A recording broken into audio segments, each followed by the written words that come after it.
For over 3,000 years, humanity had known nothing but peace. Gone were the days of wars between nations and the once common battles over resources. Earth had become a shining example of what could be achieved when people worked together, setting aside old differences.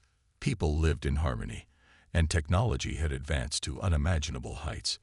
Cities were clean, people were healthy, and life was good. The great conflicts of the past were nothing more than stories told to children, warnings of what humanity had overcome. There was no need for weapons of mass destruction anymore, no need for large armies. Every nation had joined forces under one banner, the United Earth Council. This group, made up of representatives from every corner of the planet, ensured that Earth was a place of cooperation and peace. Space exploration had flourished, with human colonies on Mars, the Moon, and even distant moons of Jupiter. Humanity had sent ships to explore distant star systems and had made peaceful contact with dozens of alien species. Some were similar to humans, others were completely alien in appearance and culture. Yet, in all of this, humanity had earned the respect and admiration of the galaxy. They had become known as a peaceful, intelligent race. The galaxy itself had been peaceful for millennia. Some species had fought their wars in the distant past, but those days were long gone. Now, the galaxy was a place of trade and mutual understanding, and the human race played a central role. Other alien species looked up to Earth, not just for its scientific achievements, but for its approach to life. The human ability to cooperate, to build peace, to resolve conflicts without bloodshed, had made them stand out. While Earth prospered, other civilizations in the galaxy continued their own progress, but none had managed to maintain the level of peace that Earth had achieved.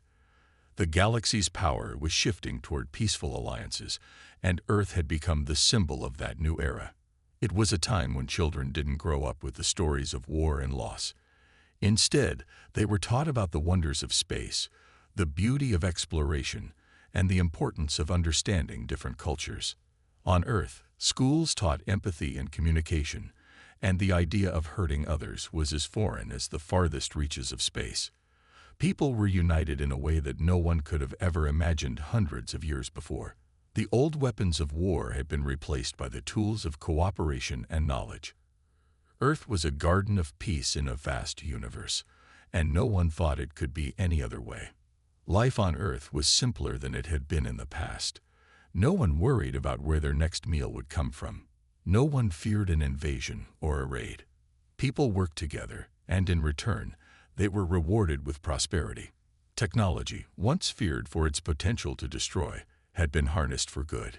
Clean energy powered entire cities, robots did the dangerous work, and disease had been all but eradicated. People lived longer, healthier lives. The world was united not by force, but by shared values. Kindness, respect, and a deep understanding that everyone had a role to play. People understood that no one could thrive alone, that Earth's success depended on the cooperation of all. And so, the world moved forward, without conflict, without fear. The future seemed bright, and no one could imagine a time when this peace would ever be threatened. The stars above seemed endless, and humanity had only just begun to reach them. But as the years passed, something changed. A distant, forgotten part of the galaxy had started to stir. A race of beings, watching from the shadows, began to make their plans. They had never known peace, and they looked at Earth and its peaceful inhabitants with disdain. They saw humanity's laughter, their joy, and their refusal to fight, and they found it weak. The peaceful era that humans had worked so hard to build was about to face a test unlike any before. But for now, Earth's citizens continued to live their lives in peace, unaware of the storm brewing just beyond the stars. They went about their days, content with the knowledge that they had achieved what once seemed impossible, a world free from war and strife. Little did they know, everything was about to change. It all started with a message, a simple, almost polite communication that appeared on every device in Earth's global network. At first, it seemed like just another diplomatic message from one of the many peaceful species humans had come to know. But when the translation finished, the content was clear, too clear. The message was from an alien race, one humanity had never encountered before. They called themselves the Varek. The message was short and simple. It didn't make any threats, at least not directly. Instead, it declared that the Varek were superior to humanity in every way, and that Earth had been chosen as the next target for their expansion. There was no plea for peace, no request for negotiation, just a cold, impersonal declaration of war. The tone was not hostile but dismissive, as if the Varek were bored with the idea of conflict and simply saw humanity as a minor obstacle to be crushed. The message ended with a statement: "Prepare for the Varek's arrival. Resistance is futile." And then the transmission cut off. Across Earth, there was shock. For the first time in 3,000 years, people felt a genuine fear. For all their technological advances, all their years of peace, humanity had never faced a threat like this. The Varek weren't just another alien species. They were different. The message hinted at a power far beyond anything humanity had ever known. The United Earth Council was immediately called into session. Representatives from every nation on Earth arrived at the central meeting hub, a massive structure that had been built for moments like this. Everyone was there: scientists, military leaders, politicians, and experts of every kind. As they sat down to discuss the threat, the weight of the situation became clear. This wasn't a time for political games or petty disputes. Earth was facing an enemy that had already shown its power. "Who are the Varek?" asked Emma, a senior diplomat from the United Earth Council. Her voice shook slightly, but she kept her composure. "They're not a race we've encountered before," replied Dr. Rajiv, a leading expert in galactic species. "Their technology is advanced, but there's very little information about them. They've been on the edge of known space for centuries, but they've never interacted with us. Until now." General Marcus, a military strategist who had fought in several peacekeeping missions, leaned forward. "We have no idea what they can do. This could be a calculated move, or it could be that they've just decided we're weak enough to conquer." The room was filled with murmurs. Some members of the council wanted to launch a preemptive strike. Others suggested sending a peaceful envoy to try to reason with the Varek. But the truth was, no one knew what the Varek wanted or what they were capable of. The only thing that was certain was the message. The Varek were coming, and they had no intention of negotiating. "We need to prepare," said General Marcus firmly. "We've built this peaceful world, but we've always kept a strong defense just in case. Now that case has arrived. We need to mobilize our military forces." "We don't even know if they'll attack," Emma countered. "They haven't fired a single shot. Maybe this is just a test. We need to think carefully. If we respond with force, we might escalate the situation." The debate raged for hours. The leaders of Earth's nations were divided, unsure of how to handle the unexpected arrival of a new alien threat. Some feared that the Varek would overwhelm them with their advanced technology, while others felt that humanity's strength was in its unity and ingenuity. But there was one thing that everyone could agree on: they had to act quickly. The longer they waited, the more dangerous the situation would become. And then, as the meeting was drawing to a close, a voice from the back of the room spoke up. It was John, a young military strategist known for his unconventional thinking. He had always been known for questioning the status quo, but no one had expected him to speak up now. "I have an idea," he said. His voice was calm, even confident. The room fell silent as all eyes turned toward him. "What do you mean, John?" asked Dr. Rajiv. "What if we don't respond with force at all?" John asked, standing up. "What if we don't act out of fear, but instead, laughter?" The room was silent for a long moment. At first, it seemed like a joke. Laughter. How could that possibly be the solution to an alien invasion? But John continued. "We've lived in peace for thousands of years. The Varek expect us to be frightened, to panic. But what if we showed them something they've never seen before? What if we laughed at them, mocked them? They've never faced a species that doesn't take war seriously. What if we took the most powerful weapon we have, our unity, our humor, and used it against them? The idea was radical. It was foolish, even some thought, but it was also strangely brilliant, and it was the only idea that offered a way out without escalation. The council members looked at each other. What if John was right? What if humanity could fight the Varrock not with weapons, but with something far more unexpected? The choice was made. Earth's response would not be fear. It would be laughter. The United Earth Council gathered once more, but this time, the room was filled with tension. The decision to face the Varrock with laughter instead of force was not taken lightly. Leaders and experts from all over Earth were unsure whether it was a joke or a genuine strategy. The idea had spread like wildfire after John's suggestion, but now it was time to decide whether to make it the official plan. As the members filed in, the air felt heavier than before. No one had expected the situation to escalate this quickly, but now there was no turning back. Earth's safety depended on the Council's next move. The large round table in the center of the room was covered with holograms, maps, and data on the Varrock's capabilities.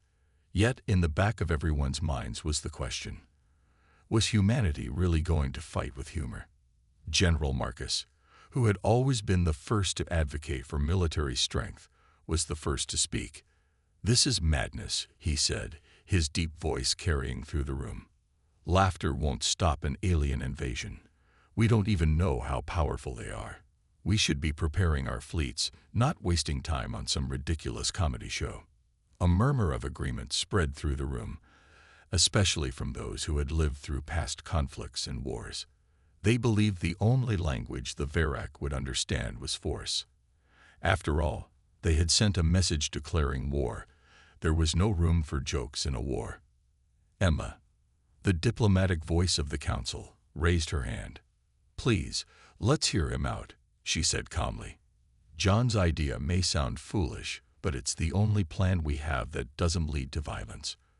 We've always prided ourselves on our ability to avoid war. What if this is the moment where we prove it? We don't know the Varrock's true strength. What if they're testing us, trying to see how we react?" "You're suggesting we laugh in their faces?" General Marcus asked, disbelief in his voice.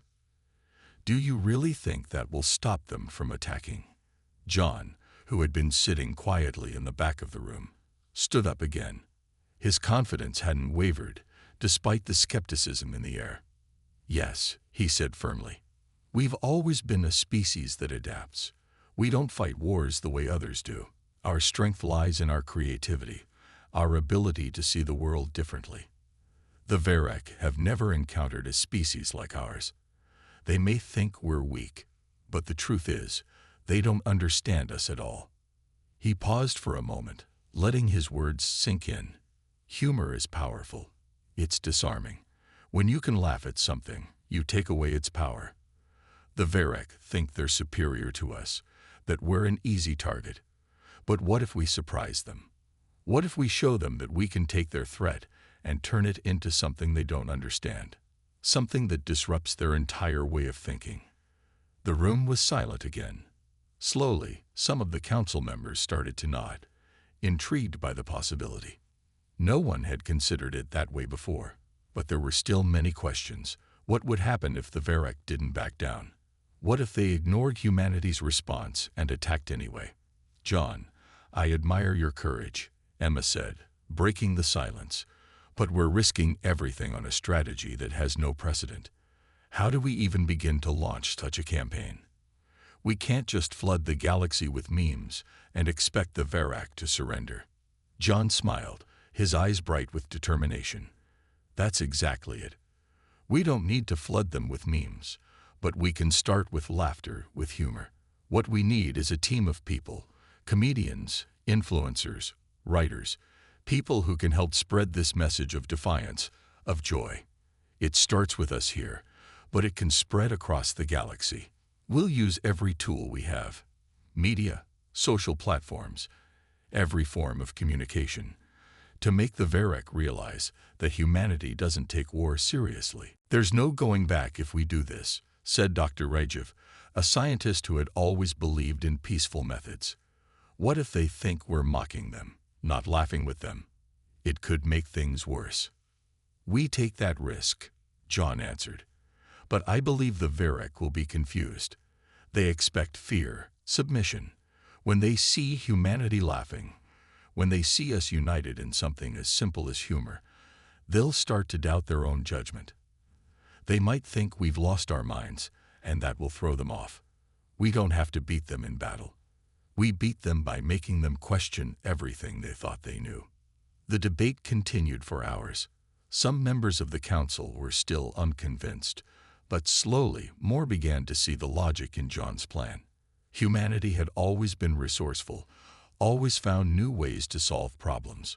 Why couldn't this be another one of those moments? Finally, the room grew quiet as the decision was made. Humanity's response to the Varek would not be the expected show of force. Instead, it would be a response unlike any other in the history of warfare. Earth would stand together, laugh together, and show the Varek that humanity could not be intimidated. As the meeting came to a close, the council members walked out with a sense of unease, mixed with a strange excitement. The first step in this new strategy would be the hardest, but if it worked, it would change everything. And so, humanity's laughter became the first weapon in the fight against the Varek. The decision was made. The United Earth Council had agreed to face the Varek, not with weapons or force, but with laughter. The idea sounded strange, even ridiculous to some, but there was no turning back now. The first step was to make the plan real. The fate of humanity rested on it. John, the young military strategist who had proposed the idea, became the leader of the operation. He had no military background, but had a unique understanding of human nature. His first order was to gather a team of people from all walks of life: comedians, social media influencers, writers, and entertainers. It wasn't just about spreading jokes. It was about sending a message. Earth would laugh, and it would show the Varek that humanity had no fear. The team quickly grew. It wasn't just about making people laugh. It was about creating a united front, one where everyone, from children to the elderly, participated.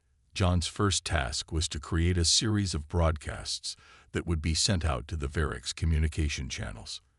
The broadcasts would begin as simple, playful jabs at the Varek's seriousness.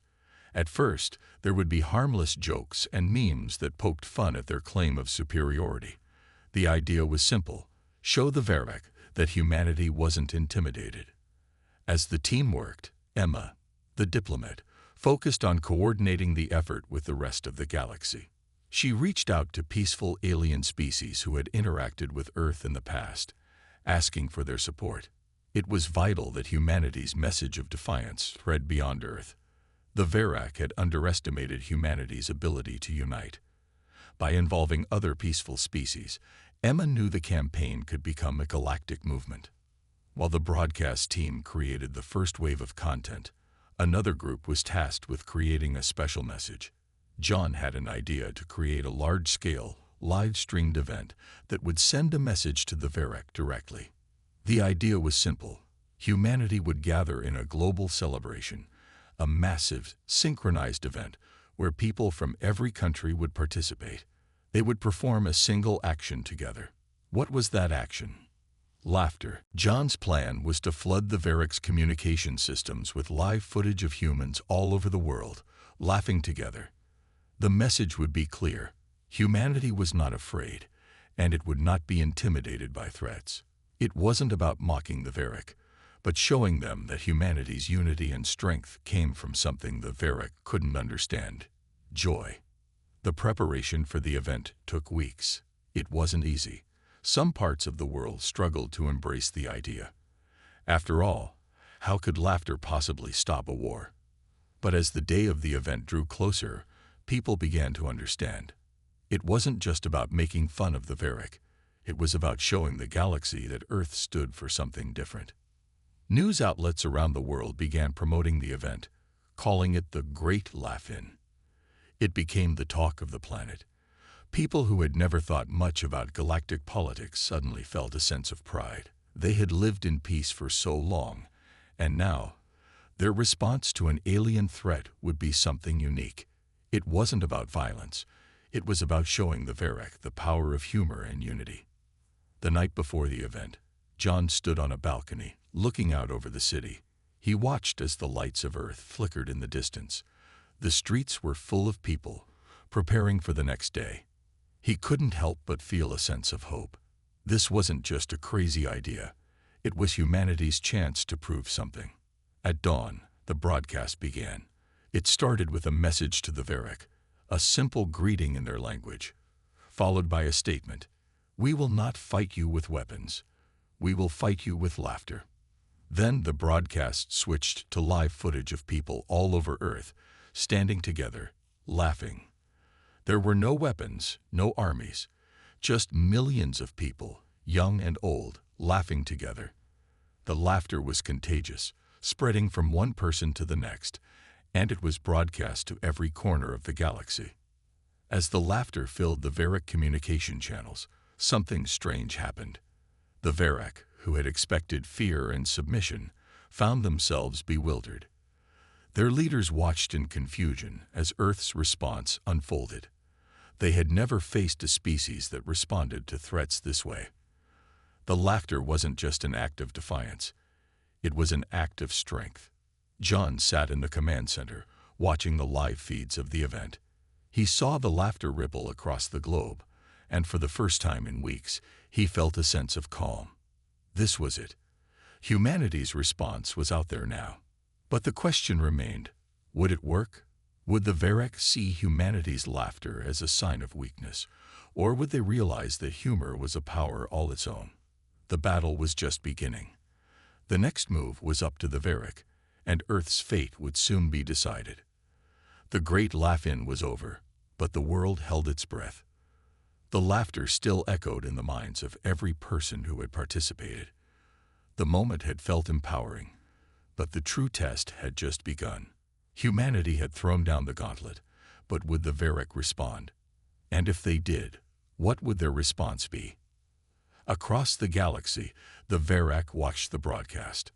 Their vast, technologically advanced fleet hovered near the edges of known space, and their commanders were waiting for their leaders to respond to Earth's unexpected move. The message was clear. The humans had laughed at them. They had mocked their superiority. The Varek did not understand. Their entire existence had been built on conquest, on showing dominance over weaker species. They had never encountered a civilization that did not fight back with weapons or aggression. In their minds, war was a serious matter. The Varek had no concept of humor as a weapon, and that made humanity's response even more confusing. On the Varek flagship, Commander Creel stood before the communication screen, studying the footage of humans laughing. His brow furrowed in frustration. They laugh," he muttered, his voice thick with disbelief. His second-in-command, Rithak, stood nearby, waiting for orders. "What does this mean?" Rithak asked. "Are they so confident that they don't fear us?" "They mock us," Creel said, his voice low. "They treat war as a joke. This is unthinkable." For the Varek, war was serious business.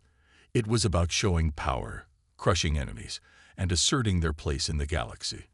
But humanity's response was not just unexpected. It was a challenge to their entire way of thinking. Creel could not understand how a species could remain so calm, so carefree, in the face of what was meant to be a galaxy-shaking threat. On Earth, the United Earth Council waited anxiously. There was no way to know how the Varek would respond. Would they retaliate with force?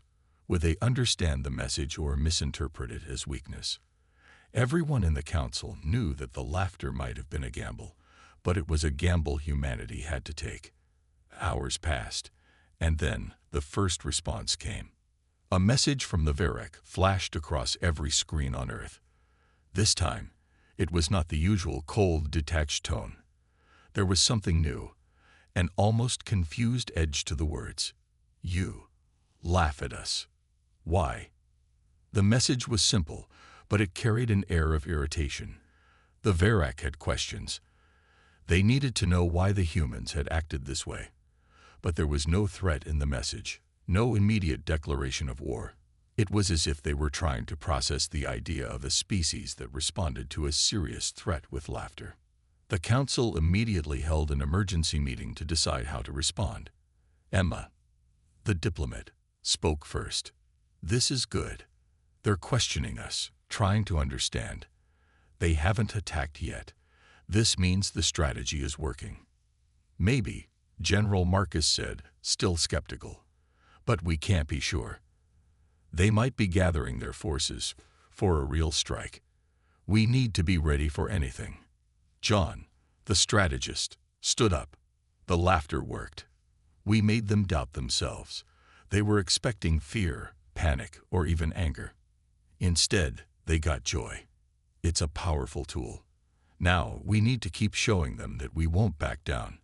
We need to keep pushing the message. Our strength is in our unity, our humor." The council discussed the next steps, agreeing that the Varak's message was a sign that they were not yet sure how to react. The Varak were used to being in control, and humanity's playful defiance had unsettled them. It was a sign of weakness for the Varak, but a sign of strength for humanity. "Let's show them what we're really made of," John said. "We've proven we won't be intimidated. Now we need to be more creative. We need to spread our message even further." The next phase of the plan was already in motion. John worked with a team of creators to send a new message to the Varak, a video that would show humanity's best moments. Children laughing, families gathering, people celebrating. It would be a message that highlighted what the Varak would never understand: the joy of living, the strength that came from sharing laughter with others. The video was simple, but it was powerful. It wasn't just about making fun of the Varak. It was about showing them that humanity had something they could never take: the ability to find joy, even in the face of danger. The Varak might have superior technology, but they didn't have the power of shared laughter. When the video was broadcasted to the Varak's fleet, something shifted. The response was not immediate, but the tension in the galaxy started to ease. The Varak didn't attack. They didn't send an army. Instead, their transmissions grew quieter, almost hesitant. The Varak had never known how to fight something they couldn't understand, and humanity had just shown them that sometimes the greatest weapon is the one you least expect: the power to laugh in the face of fear. As the galaxy watched, Earth waited. The next move was the Varak's. Would they finally understand that humanity would not be crushed by force, or would they find a way to fight back? Whatever happened next, humanity had already won something important: respect. For the first time, the Varak leaders were unsure of themselves. They had never faced a species that refused to submit, and now they were beginning to question whether they could win this war. Back on Earth, the council waited, their hearts in their throats. The next move was the Varak's. Would they still attack? Or was this the beginning of something that could change everything? The fate of humanity was still uncertain, but for the first time, humanity felt that they had taken control. The days that followed the broadcast were filled with an uneasy silence. The Varak fleet remained in place, hovering just outside Earth's space, and for the first time since the conflict began, the people of Earth dared to hope. They had shown the Varak something they didn't understand: humanity's unbreakable spirit. But the question remained: would the Varak choose to attack anyway, or would they back down? On Earth, life had returned to a tense normal. People continued with their daily routines, but there was always the lingering uncertainty of what the Varak would do next. The United Earth Council continued its work, preparing for every possible outcome. John, Emma, and General Marcus sat together in the strategy room, going over plans for defense, but also for diplomacy. "We've made our move," John said, staring at the holographic map. "We've shown them our strength, but now it's up to them." Emma nodded. "We gave them a choice. It's no longer about fighting or running. It's about understanding. They've seen that we're not afraid. They've seen what makes us strong." The next step is theirs. General Marcus still looked uneasy. It's not over, Emma. The Varek may not understand. We might have just made them angry. They could come for us. We can't live in fear, John said. We've proven that. And if they do attack, we'll be ready. But I don't think they will. As they spoke, a new transmission from the Varek flashed across their screens. It was not a military command. It wasn't a threat. It wasn't even an attack. It was a simple message, just a few words. We accept your challenge. The room went silent. Emma was the first to speak. They've accepted. They're not attacking. They're not coming for us. They've accepted the challenge. The message was clear. The Varek were no longer just trying to conquer Earth. They were acknowledging humanity's strength, and perhaps for the first time, they were considering what it meant to coexist with a species that could not be bullied. John smiled, a sense of relief washing over him. They've never faced a species like ours. They've never been forced to question everything they've known. General Marcus shook his head. It's not over, though. We may have won this round, but the Varek are a powerful force. They might change their minds. John was quiet for a moment. Maybe. But they've seen something different in us now. They've seen that we don't fight just because we can. We fight because we believe in something. We fight for each other. And they don't have that. Across the galaxy, the Varek commanders were grappling with the same question. They had been prepared for a war of weapons, of brute force. They had expected to crush humanity with their superior power. But instead, they had been met with something they couldn't destroy. The unity and strength that came from a people who laughed in the face of fear, who fought not for domination, but for each other.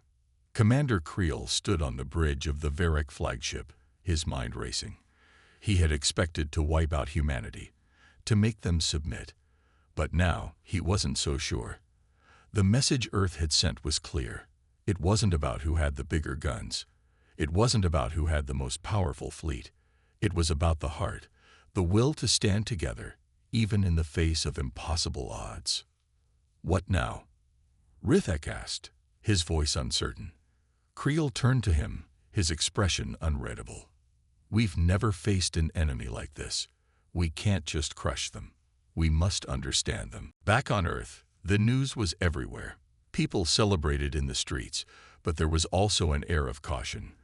The war wasn't over. The Varek had accepted the challenge, but they had not yet fully embraced peace. Humanity had won the first battle, but the war was still ongoing. As the weeks passed, the Varek made no further moves. The silence between Earth and the Varek grew as both sides waited for the next step. Humanity continued to grow stronger, united by their shared experience. The Varek, on the other hand, were changing. They had never encountered a species that responded with laughter, unity, and courage. They had never been forced to question their approach to the galaxy. Then, one day, a final message came from the Varek. This time, it wasn't a question or a challenge. It was an invitation. We have seen your strength. We have seen your courage. Meet us. Let us talk. The council gathered immediately. This was it. The final turning point. It wasn't a declaration of war. It was an invitation to peace. The Varek, for the first time, were willing to talk. John looked around the room at the faces of the people who had made this possible. It had been a gamble of unity, of laughter, and of refusing to let fear control them. And now it had paid off. We'll go, John said, his voice steady. We'll meet them. We'll show them what humanity is really made of. And maybe, just maybe, we'll find a way to live in peace. The world held its breath as humanity prepared to meet the Varek, not as enemies, but as potential allies. The war that had almost destroyed Earth had become the foundation for something new, a new future, built on understanding, unity, and the strength to laugh in the face of fear. For the first time, peace felt possible.